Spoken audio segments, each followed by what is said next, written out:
लेकिन अब बात करते हैं उत्तर प्रदेश की।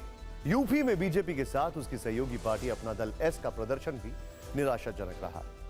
अनुप्रिया पटेल की अपना दल ने 2 में से 1 सीट जीती। कहा जा रहा है कि इस प्रदर्शन में बड़ा फैक्टर पार्टी के कोर वोटर का शिफ्ट होना है। बहरहाल मोदी सरकार में मंत्री अनुप्रिया पटेल ने आज उत्तर प्रदेश के मुख्यमंत्री योगी आदित्यनाथ को चिट्ठी लिखी है। इस चिट्ठी में नौकरियों में ओबीसी एससी आरक्षण को लेकर सुझाव दिए गए हैं।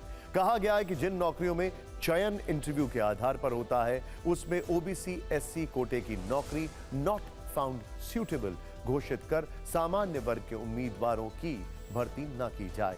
चिट्ठी में अनुप्रिया पटेल ने मांग की है कि ओबीसी एससी कोटे की नौकरी उन्हें ही मिले, यानी अगर नौकरी के लिए योग्य ओबीसी एससी कैंडिडेट ना मिले तो वो ना भरे जाएं और फिर से साक्षात्कार आयोजित की जाए। आइए अब आपको थोड़ा विस्तार से बताते हैं कि अपना दल एस के अध्यक्ष अनुप्रिया पटेल की उत्तर प्रदेश के मुख्यमंत्री योगी आदित्यनाथ के नाम लिखी चिट्ठी में क्या क्या खास बातें हैं। अनुप्रिया पटेल ने लिखा है कि सिर्फ साक्षात्कार वाली नौकरी में एससी ओबीसी कोटे वाले पद सामान्य श्रेणी में डाले जा रहे हैं। योग्य ओबीसी एससी कैंडिडेट न मिलने पर ऐसा हो रहा है और उसे नॉट फाउंड सूटेबल घोषित कर सामान्य वर्ग कैंडिडेट की भर्ती हो रही है।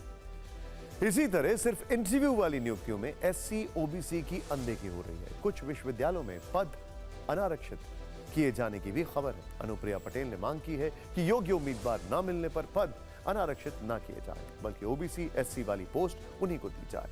यहां आपको बता दें कि 2024 लोकसभा चुनाव के दौरान भी विपक्ष ने भी यह मुद्दा उठाकर योगी सरकार को घेरा था।